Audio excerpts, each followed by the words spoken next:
Video में हमें बात करनी है लंग्स के टॉपिक पे। तो लंग्स का जो पूरा चैप्टर है उसमें मेन पॉइंट्स देखते हैं। सबसे पहले है कि लंग्स में ना 23 जनरेशन्स होती है ब्रांचिंग की। तो हम जनरेशन से क्या समझते हैं? जनरेशन का मतलब है कि अगर ये ट्रेकिया आपके पास ट्रेकिया ब्रोंकस में डिवाइड होता है, ओके, तो जो ये पहली बार डिवीजन हुई है हमने इसको क्या बोला? प्राइमरी या प्रिंसिपल ब्रोंकस, ठीक है। फिर ये फर्दर डिवाइड होता है तो इसको हमने क्या बोला? सेकेंडरी। ये फर्दर डिवाइड होता है ये दो में, इसको हमने टेरिशरी बोला। अब ये फर्दर दो में डिवाइड होएगा, अब ये भी फर्दर दो में या फिर मल्टीपल में डिवाइड होंगे। तो ऐसे करके 1 2 3 कितनी बार इसकी डिवीजन हो रही है, ये जनरेशन बन रही है, ठीक है। तो इसलिए लिखा है कि लंग्स में ऐसे 23 बार डिवीजन होती है, एक की फिर हर की, ठीक है। तो 23 बार इसको हमने जनरेशन बोला है, ओके। इनमें से जो पहली 16 डिवीजन है या पहली 16 जनरेशन है उसको कंडक्टिंग बोलते हैं, और जो लास्ट की होती है उसको रेस्पायरेटरी बोलते हैं। इसका मतलब क्या है कि पहली जो 16 बार डिवीजन हुई है इनमें तो सिर्फ एयर आएगी और सिर्फ ट्रैवल करेगी लास्ट के एल्वेलाई तक। लेट से हमने लास्ट में ये है लास्ट की जनरेशन्स, ठीक है। ये पहली 16 जनरेशन है और ये लास्ट की 7 जनरेशन बनाई है, 7 जनरेशन सॉरी, ओके। तो इसमें से तो कुछ भी एक्सचेंज नहीं होगा यहाँ बाहर, यहाँ से सिर्फ ये ट्रैवल करके कंडक्ट करेगी एयर को टू द लास्ट पार्ट, इसलिए इस वाले पार्ट को हमने क्या बोला है? कंडक्टिंग। कंडक्ट कर रही है, सिर्फ यहाँ से यहाँ तक लेके जा रही है एयर को, ये वाला पार्ट। जैसे जो लास्ट की 7 है उसमें क्या होता है? उसमें एक्सचेंज होता है गैस का, इसलिए हमने इस वाले पार्ट को रेस्पायरेटरी पार्ट बोला है। यहाँ पर जो ब्लड वेसल्स आएंगी, ठीक है, पल्मोनरी ब्लड वेसल्स आएंगी, उनमें ये गैस क्या हो जाएंगी? डिफ्यूज़ कर जाएंगी, ठीक है। तो इसलिए ये वाली जो लास्ट की जो जनरेशन है ये रेस्पिरेशन में हेल्प कर रही है, ये एक्सचेंज ऑफ गैस में हेल्प कर रही है, इसलिए लास्ट के 7 जनरेशन्स को रेस्पायरेटरी जनरेशन्स बोला है। रेस्पायरेशन का मतलब क्या है? Exchange of gas from the airway to the blood vessel, ठीक है। तो जो ये 16 जनरेशन्स है ये ख़त्म कहाँ होती है? जो लास्ट है उसको बोलते हैं टर्मिनल ब्रोंक्यूल, और जो ये 7 जनरेशन है इसमें क्या क्या आता है? Respiratory bronchiole, alveolar duct and alveolar sac. इसको हम बनाएं तो ये आ जाएगी आपकी रेस्पायरेटरी ब्रोंक्यूल, इसमें से फिर बनेगी एल्वेलर डक्ट, और एल्वेलर डक्ट के बाद ये एल्वेलर सैक। तो respiratory bronchiole, alveolar duct and alveolar sac. Sac मतलब बैग, बोरी। और ये जो लास्ट में 16 जनरेशन जहाँ लास्ट में ख़त्म होती है उसको क्या बोला हमने? Terminal bronchiole. तो टर्मिनल ब्रोंक्यूल एंड ये 3 पार्ट मैंने बताए, ये आ जाते हैं रेस्पायरेटरी जनरेशन के। जो ये पहली 16 जनरेशन है टिल टर्मिनल ब्रोंक्यूल तक, इनके पास स्मूथ मसल्स होती हैं, ठीक है। तो स्मूथ मसल्स होने की वजह से इनके पास वेजो कॉन्स्ट्रिक्शन की पावर होती है। हम कहते हैं ना कि कोई भी कोलिनर्जिक ड्रग लेते हैं हम तो वेजो कॉन्स्ट्रिक्शन हो जाती है। तो वो वेजो कॉन्स्ट्रिक्शन का कौन से वाला पार्ट होता है? तो वो जो कंडक्टिंग वाला पार्ट है जिसके पास स्मूथ मसल है, स्मूथ मसल के पास पावर क्या होती है? कॉन्ट्रैक्शन की। तो ये वाला पार्ट कॉन्ट्रैक्ट हो सकता है, वेजो कॉन्स्ट्रिक्ट हो सकता है, ये वाला पार्ट कॉन्स्ट्रिक्ट नहीं हो सकता, ठीक है। जो मैक्सिमम एयरवे रेजिस्टेंस है वो मीडियम साइज ब्रोंकाई देते हैं। रेजिस्टेंस का क्या मतलब है? जब एयर को अंदर जाना होगा तो उसको जो वॉल से रेजिस्टेंस मिल रही है उसको पार करके अंदर जाना पड़ेगा। तो जो मीडियम वेसल्स है, जो मीडियम ब्रोंकाई है, मीडियम साइज़ की है, लार्ज फिर मीडियम आती है लास्ट में स्मॉल आती है। तो जो मीडियम वाली होती है वो सबसे ज़्यादा रेजिस्टेंस प्रोवाइड करती है एयर के मूवमेंट को। एयर को सबसे ज़्यादा डिफ़िकल्टी जो वर्क डन होता है वो मीडियम वाले ब्रोंक्यूल्स में ही करना पड़ता है। अच्छा, नेक्स्ट है स्टेम सेल्स।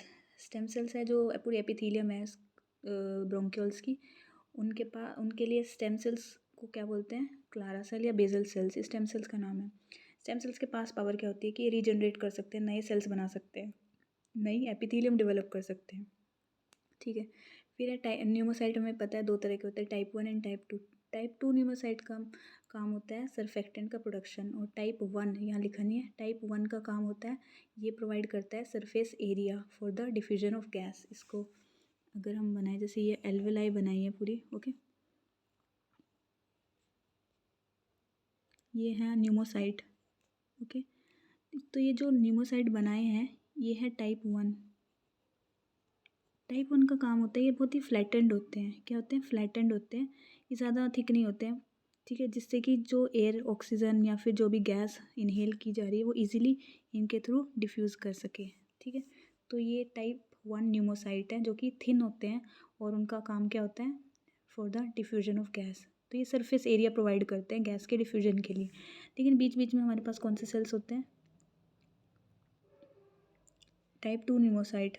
क्या, टाइप 2 का काम है सरफेक्टेंट रिलीज़ करना, सरफेक्टेंट रिलीज़ करते रहते हैं ये। अब सरफेक्टेंट का काम हमें पता है, ये क्या करता है, एक तरीके की लेयर बना लेता है और इसको एल्वेलाई को कोलैप्स नहीं होने देता है। अगर एल्वेलाई कोलैप्स नहीं होगी तो एयर ईजिली आ पाएगी और डिफ्यूज़ कर पाएगी। तो टाइप 2 का बहुत इंपॉर्टेंट रोल है सरफेक्टेंट रिलीज़ करना, प्रोड्यूस करना, और उसको फिर एक बी प्रोटीन होता है, बी प्रोटीन क्या कर देता है, उसको स्प्रेड कर देता है थ्रू आउट द एल्वेलाई, जिसकी वजह से वो कोलैप्स नहीं हो पाती है, मतलब कोलैप्स नहीं हो पाती है एल्वेलाई। तो ये था टाइप 2 न्यूमोसाइट का काम सरफेक्टेंट प्रोडक्शन, एंड टाइप 1 का काम है सरफेस एरिया देना ताकि डिफ्यूज़ हो सके गैस। ओके, हाँ, टाइप 1 है जो उसका अमाउंट ज़्यादा होता है, जो टाइप 2 है उसका अमाउंट कम होता है, बट साइज़ वाइज टाइप 2 ज़्यादा बड़ी होती है। ठीक है, now factors which increases the surfactant and which decreases the surfactant. कौन कौन से फैक्टर्स है जो हेल्प करते हैं ज़्यादा मतलब अच्छे अमाउंट में सरफेक्टेंट रिलीज़ करने में। नंबर 1 है कोर्टिसोल, एक तरह का स्टेरॉयड है, और फिर है T3 T4। अब इसकी अहमियत क्या है, हम कहते हैं कि अगर 32 वीक से पहले बच्चा पैदा हो जाता है तो उसको रेस्पिरेटरी डिस्ट्रेस हो जाती है, इसलिए हम क्या करते हैं, हम अगर प्रीमेच्योर भी डिलीवरी हो रही है 32 के आसपास या 32 से पहले, हम 2 दिन का वेट करते हैं, उसको स्टेरॉइड्स दे देते हैं। स्टेरॉइड्स क्या करता है, लंग्स की मैच्योरेशन में हेल्प करता है। हाँ, तो हम अगर प्रीमेच्योर बेबी का डिलीवरी भी कराते हैं तो भी हम उसको कोर्टिसोल दे देते हैं। कोर्टिसोल क्या कर देता है, दो दिन के लिए, मतलब जब तक हम उसको कोर्टिसोल देते हैं वो उसके सरफेक्टेंट को इंक्रीज़ कर देता है ताकि बच्चे में लंग मैच्योरेशन हो जाए। नॉर्मली तो मैच्योरेशन 34 वीक्स के बाद मतलब तक होती है, बट अगर प्रीमेच्योर डिलीवरी होती है तो हम कोर्टिसोल देते हैं। अब कोर्टिसोल का एक्शन क्या होता है, इट इंक्रीजेज द सरफेक्टेंट, इसलिए लिखा है कि cortisol helps in increasing the surfactant, और यही अहमियत है कि प्रीमेच्योरिटी में बच्चे को हम कोर्टिसोल दे देते हैं ताकि वो सरफेक्टेंट को बढ़ा दे और बच्चा का लंग मैच्योर हो जाए। ये वाला इंपॉर्टेंट कॉन्सेप्ट है कि कौन से फैक्टर हेल्प करते हैं। फिर हैं T3 T4, थायरॉक्सिन भी हेल्प करते हैं हॉर्मोन्स। कौन से फैक्टर्स सप्रेस करते हैं सरफेक्टेंट प्रोडक्शन को, ये है कि इंसुलिन, ज़्यादा इंसुलिन होगा तो सरफेक्टेंट कम होएगा। इसकी अहमियत क्या है, इसकी अहमियत ये है कि जो बच्चा डायबिटिक मदर, मतलब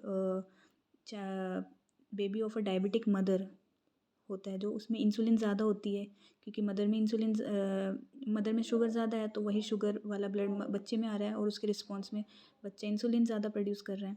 तो एक डायबिटिक मदर का जो बेबी होता है, फिटस होता है जो वो उसमें इंसुलिन ज़्यादा होती है उसके ब्लड में, और ज़्यादा इंसुलिन सप्रेस करती है लंग मैच्योरेशन को, सप्रेस करती है सरफेक्टेंट को। इसीलिए डायबिटिक मदर के जो बेबी होते हैं उनका लंग मैच्योर नहीं होता। नॉर्मली अगर 34 तक हम कहते हैं मैच्योरेशन होती है, इन बेबी में 34 के बाद भी मैच्योरेशन नहीं होती है, तो बहुत लंबे टाइम तक मैच्योरेशन नहीं होती क्योंकि इंसुलिन उसको सप्रेस करके रखता है। तो ये वाला कॉन्सेप्ट है डायबिटिक मदर के बेबी में, एंड ये वाला कॉन्सेप्ट है प्री मैच्योरिटी में। दोनों में क्या क्या रोल होता है सरफेक्टेंट के प्रोडक्शन का। इसलिए लिखा है डायबिटिक का जो मदर का जो चाइल्ड होता है उसमें रेस्पिरेटरी डिप्रेशन देखने को मिलता है हमें, क्योंकि उसमें सरफेक्टेंट सप्रेस्ड रहते हैं ज़्यादा इंसुलिन की वजह से। ओके, अब नेक्स्ट चैप्टर है मैकेनिज्म ऑफ ब्रीदिंग। हमें पता है कि जो ब्रीदिंग है वो दो प्रोसेस इन्वॉल्व करता है। Breathing involves 2 processes, inspiration and expiration. Okay, जो इंस्पिरेशन है ये एक एक्टिव प्रोसेस है और एक्सपिरेशन एक पैसिव प्रोसेस है। इसका क्या मतलब है, एक्टिव प्रोसेस है मतलब इंस्पिरेशन के लिए हमारी मसल्स को काम करना पड़ता है, हमें वर्क करना पड़ता है कुछ इनहेल करने के लिए। ओके, लेकिन एक्सपिरेशन एक पैसिव प्रोसेस है। पैसिव का मतलब है कि जो इनहेल करते टाइम हमने कैविटी क्रिएट करी थी अपने थोरैक्स में, अब जो मसल्स थी उनकी रिकॉइल, जैसे स्प्रिंग को हमने एक बार स्प्रेड कर दिया तो वापस उसको पोजीशन पे लाने के लिए हमें तो कुछ नहीं करना, वो उसको छोड़ दो, अपने आप वो स्प्रिंग वापस अपनी पोजीशन पे आ जाता है। इसी तरह इंस्पिरेशन में हमने काम किया इस थोरैसिक कैविटी को एक्सपेंड करने में, बहुत वर्क किया हमने। ठीक है, अब जब हमें एक्सपायर करना है, सांस को बाहर निकालना है, तो ये जो आपने जो थोरेसिक कैविटी को एक्सपेंड किया था, जो मसल्स थी, अब ये रिकॉइल जब होंगी अपनी पोजीशन पे वापस जाएंगी तो आपका सारा वॉल्यूम कम हो जाएगा और आप एक्सपायर कर दोगे, मतलब एक्सपिरेशन हो जाएगी। तो ये पैसिव प्रोसेस इसलिए बोलते हैं क्योंकि हमने इसमें कोई काम नहीं करना पड़ा। जो मसल्स की टेंशन बढ़ी थी इंस्पिरेशन के दौरान, अब वो कम होएगी अपने आप, तो वापस अपने आप चेस्ट का वॉल्यूम कम हो जाएगा। तो ये पैसिव प्रोसेस होती है और इंस्पिरेशन में हमें इसको वॉल्यूम को एक्सपेंड करने के लिए वर्क करना पड़ता है। ओके, अब दूसरा है pressure is inversely proportional to volume. ये वाला एक कॉन्सेप्ट है। अब इसको देखते हैं। Intra pleural pressure is -2.5 millimetre mercury. इसका क्या मतलब है कि अगर ये आपका लंग है, हमें पता है कि यहाँ बाहर क्या होता है, प्लूरा होता है। ओके, तो प्लूरा में एक नेगेटिव प्रेशर होता है। प्लूरा में क्या होता है, एक नेगेटिव प्रेशर होता है। नेगेटिव प्रेशर का मतलब क्या होता है, वो होता है -2.5 के आसपास। इस नेगेटिव प्रेशर, हमें पता है कि जब भी कभी नेगेटिव प्रेशर होता है वो चीज़ों को अपनी तरफ खींचता है। तो ये नेगेटिव प्रेशर का काम है इस लंग्स को कभी कोलैप्स नहीं होने देना। ये नेगेटिव प्रेशर इसको हमेशा लंग्स के कोलैप्स को प्रिवेंट करता है और इसको अपनी तरफ खींच के रखता है। तो ये इंट्रा प्लूरल प्रेशर इसलिए लिखा है कि -2.5 होता है। It prevents collapsing of the lungs. ठीक है, अब इंस्पिरेशन एंड एक्सपिरेशन में कौन से मसल्स का रोल है। इंस्पिरेशन एक एक्टिव प्रोसेस है, इसमें हमें एक्स्ट्रा इंटरकोस्टल मसल्स का काम है। डायफ्राम बहुत इंपॉर्टेंट मसल्स है। सबसे इम्पोर्टेंट मसल आपकी इंस्पिरेशन के लिए डायफ्राम है। फिर और एक्स्ट्रा, हाँ, मेनली डायफ्राम है। अगर लिखा है कि असेसरी मसल्स कौन सी है, असेसरी मतलब जो सपोर्ट करती है आपकी इंस्पिरेशन के लिए, तब आप लिखोगे कि एक्सटर्नल इंटरकोस्टल मसल्स हो गई, स्टर्नोक्लिडोमेस्टोइड हो गई, स्केलीन मसल्स हो गई। तो ये सारी एसेसरी मसल्स हैं, लेकिन डायफ्राम आपकी मेन इंस्पायरेटरी मसल है। एक्सपीरेशन एक पैसिव प्रोसेस है। कोई मसल, किसी भी मसल का आपको एक्शन की ज़रूरत नहीं है, ये रिकॉइल हो जाती है। बट अगर मैं पूछूं कि फोर्सफुल एक्सपायर करना है आपको, इंस्पायर करके फोर्सफुल एक्सपायर करना है, तब आपको इंटरनल इंटरकोस्टल मसल की ज़रूरत पड़ेगी। सो मैं कंफ्यूज हुआ करती थी कौन सा है, तो इसलिए लिखा है इंस्पिरेशन में उल्टा है external intercostal and external expiration में internal intercostal muscle, but main muscle diaphragm में होती है। ओके, अब दो डिजीज़ हम पढ़ते हैं, emphysema and respiratory lung disease. इनमें क्या है, एम्फाइसेमा है उसमें कंप्लाइंस बढ़ती है। अच्छा, पहले कंप्लाइंस का कॉन्सेप्ट देखते हैं। कंप्लाइंस का फॉर्मूला है ΔV/ΔP। ΔV/ΔP का मतलब है change in volume over change in pressure. मतलब अगर आप 1 मिलीमीटर मरकरी का प्रेशर चेंज करते हो तो उसके रिस्पॉन्स में आपके लंग्स में कितना वॉल्यूम चेंज हो जाता है। ओके, कि आप इतना छोटा सा प्रेशर लगाने पे वॉल्यूम कितना चेंज होता है उस हिसाब से। अगर आपको लगता है थोड़े से प्रेशर से बहुत ज़्यादा वॉल्यूम चेंज हो रहा है, इसका मतलब कंप्लाइंस ज़्यादा है। लेकिन आपको बहुत ज़्यादा प्रेशर लगाना पड़ रहा है और उसके रिस्पॉन्स में थोड़ा सा ही वॉल्यूम बढ़ रहा है आपके लंग्स का, तो इसका मतलब कंप्लाइंस कम है। ठीक है, तो थोड़े से प्रेशर पे ही आपका ज़्यादा वॉल्यूम बढ़ना चाहिए, ज़्यादा वॉल्यूम का चेंज आना चाहिए, तो उसको बोलेंगे अच्छी कंप्लाइंस है लंग्स की। ओके, तो ये कंप्लाइंस का कॉन्सेप्ट इंपॉर्टेंट है, फॉर्मूला इंपॉर्टेंट है। फॉर्मूला का मतलब इंपॉर्टेंट है, मतलब क्या मतलब है इस पूरी रेशियो का, कि थोड़े से प्रेशर के चेंज में आपका कितना वॉल्यूम चेंज देखने को मिल रहा है आपको लंग्स में। ओके, तो एम्फाइसेमा में हमें कंप्लाइंस ज़्यादा देखने को मिलती है, ज़्यादा इंक्रीज़ हो जाती है कंप्लाइंस। थोड़े से प्रेशर पे आपका लंग्स बहुत ज़्यादा वॉल्यूम गेन कर लेता है। इसका रीज़न क्या है, क्योंकि एम्फाइसेमा में हमें पता है, एम्फाइसेमा क्या है, जैसे आपकी एल्वेलाई है। ओके, तो एम्फाइसेमा में ये जो वॉल होती है, ये सारी वॉल डैमेज हो रखी होती है, जिसकी वजह से ऐसे बहुत ज़्यादा एयर ट्रैप हो जाती है लंग्स के अंदर। हमें पता है एम्फाइसेमा में ओवर डिस्टेंशन रहती है चेस्ट की, फ्लैट डायफ्राम हो जाता है और बहुत ही हाइपर डिस्टेंडेड चेस्ट होती है। ठीक है, क्योंकि एयर ट्रैप रहती है लंग्स के अंदर बहुत। ठीक है, तो एम्फाइसेमा में एयर ट्रैप रहती है, तो आप थोड़ी सी प्रेशर लगाओगे, उसमें पहले से ही वॉल्यूम बहुत ज़्यादा है और थोड़े से प्रेशर पे बहुत ज़्यादा वॉल्यूम बढ़ जाता है उसका, इसलिए ओवरऑल कंप्लाइंस बढ़ जाती है। थोड़े से प्रेशर पे बहुत ज़्यादा वॉल्यूम चेंज हो जाता है। ठीक है, इसलिए हम लिखते हैं कि एम्फाइसेमा में कंप्लाइंस इंक्रीज रहती है, क्योंकि वो पहले से ही बहुत ज़्यादा ओवर डिस्टेंडेड रहता है। थोड़ा सा प्रेशर और बढ़ाओ, बहुत ज़्यादा चेंज आपको देखने को मिलेगा। उल्टा है रेस्ट्रिक्टिव लंग डिजीज़ में, इसमें क्या होता है, कंप्लाइंस कम रहती है। कंप्लाइंस कम कम क्यों रहेगी, क्योंकि इसमें रेस्ट्रिक्टिव में होता क्या है कि आपका लंग, ये लंग है, लंग के पेरेन्काइमा में इंटरस्टिशियल स्पेस में क्या डिपॉजिट हो रखे हैं, कोई भी एक्सटर्नल सब्सटेंस, कोल है या फिर फाइब्रोसिस हो रखी है, तो जिसकी वजह से लंग एक्सपेंड नहीं हो पाएगा। ठीक है, अगर लंग एक्सपेंड नहीं हो पाएगा, आप प्रेशर लगा रहे हो, इनहेल करके प्रेशर लगा रहे हो उसको एक्सपेंड करने की, लंग्स को एक तरीके से बलून ही समझना है आप। फुलाने के लिए प्रेशर लगाओगे और वो उसका वॉल्यूम चेंज होएगा। ठीक है, तो ऐसे ही आप सांस लेकर के चेस्ट को एक्सपेंड करने की कोशिश कर रहे हो, बट वो फाइब्रोज्ड है। रिस्ट्रिक्टिव लंग डिजीज़ में फाइब्रोसिस होती है, फाइब्रोज्ड है, तो आपको बहुत ज़्यादा प्रेशर लगाना पड़ेगा उसको फुलाने के लिए। ओके, तो रेशियो में हमने क्या कहा था कि कितना सा प्रेशर लगाए कि आपका वॉल्यूम बढ़ जाए। आपको ज़्यादा प्रेशर लगाना पड़ रहा है तो ये रेशियो इन्वर्स होगी, ज़्यादा है तो ये कम हो जाएगा, है ना। इन्वर्स है ना इन दोनों का रिलेशन। तो आपको ज़्यादा प्रेशर लगाना पड़ेगा ताकि आपका वॉल्यूम इंक्रीज़ हो लंग्स का, तो कंप्लाइंस कम हो जाएगी। तो इसलिए रिस्ट्रिक्टिव लंग डिजीज़ में कंप्लाइंस कम लिखी होती है। ये दोनों बहुत ही मतलब इंपॉर्टेंट कॉन्सेप्ट है कंप्लाइंस का, दोनों डिजीज़ का इंपॉर्टेंट है, याद रखना। एम्फाइसेमा में कंप्लाइंस इंक्रीज़ हो जाती है, रिस्ट्रिक्टिव में कंप्लाइंस डिक्रीज़ हो जाती है। ये कंप्लाइंस कर्व होती है। अब कंप्लाइंस कर्व होती है ये change in pressure over change in volume, change in pressure over change in volume की। तो ये कर्व ऐसे आती है। ये जो पहली वाली पार्ट है ये है इंस्पिरेशन पे आपका क्या प्रेशर वॉल्यूम का चेंज रहता है, एंड एक्सपिरेशन पे क्या रहता है। तो ये वाली हिस्टेरेसिस शेप आती है इसकी। जो कंप्लाइंस है कर्व है ये सर्फेक्टेंट की वजह से आपको देखने को मिलती है। ओके, तो हम स्लोप निकालते हैं किसी भी कर्व का, उस क्या होती है स्लोप की रेशियो, दिस ओवर दिस होती है। कोई भी कर्व होएगी, कोई भी ग्राफ होता है, तो हमें कभी भी स्लोप निकालनी होती है ना, तो हमेशा ये वाली जो वाई एक्सिस पे जो होगा ओवर एक्स एक्सिस पे जो होगा, इन दोनों की रेशियो होती है स्लोप। सिमिलरली यहाँ पे भी हमें स्लोप निकालनी है इस कर्व की, तो स्लोप क्या हो जाएगा, change in volume over change in pressure. So ये आपकी स्लोप आ जाएगी। और हमने देखा था ये वाली रेशियो क्या थी, कंप्लाइंस। तो इस कर्व से हम क्या कह सकते हैं कि ये जो आपको स्लोप मिलेगी, स्लोप क्या होती है, हर एक पॉइंट पे टेंजेंट बनाओगे आप ये, तो ये स्लोप है इसकी, ढलान।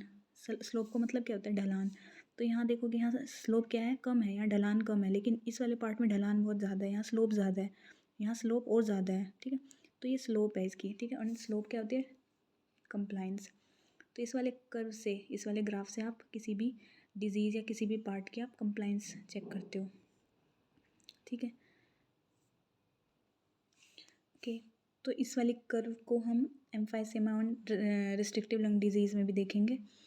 अभी का ये कॉन्सेप्ट इतना ही है। ठीक है, एक ये लास्ट देख लेते हैं कि वर्क डन, मैंने बोला ना हमें लंग्स को एक्सपेंड करने के लिए वर्क डन करना पड़ता है। तो जितनी भी हम एनर्जी लगा रहे हैं एक्सपेंड करने के लिए, 65% पार्ट है ना जो उसका, वो लगता है जो इलास्टिक फोर्स है ना उनको ओवरकम करने में। इलास्टिक फोर्स मतलब जो हमारे लंग्स है वो नहीं चाहते एक्सपेंड होना, वो आप उसको फुलाओगे और वो अंदर की तरफ ही रहना चाहेंगे, तो वो एक इलास्टिक प्रॉपर्टी उनकी, वो नहीं स्ट्रेच होना चाहते हैं। ठीक है, तो आपको उनको स्ट्रेच करने के लिए इलास्टिक फोर्स को ओवरकम करने के लिए 65% एनर्जी लगानी पड़ती है। उस 65 में से भी 2/3 है ना जो वो सरफेस टेंशन को अलग करने के लिए, मतलब स्प्रेड करने के लिए यूज़ होती है, एंड 1/3 होती है वो टिश्यू की इलास्टिसिटी के लिए होती है। इसी तरह 65 इधर हो गया, तो 35% है जो 100% अगर ले रहे हो, हाँ 100 में से 65 एंड 35 लगती है रेजिस्टेंस, जो पूरी रेजिस्टेंस आपको फील हो रही है। उसमें से 25% है जो वो एयरवे की रेजिस्टेंस, इस एयरवे में भी सबसे ज़्यादा रेजिस्टेंस कौन देता है, मीडियम साइज ब्रोंक्यूल्स, एंड जो 7% है वो टिश्यू की रेजिस्टेंस। ये वर्क डन था।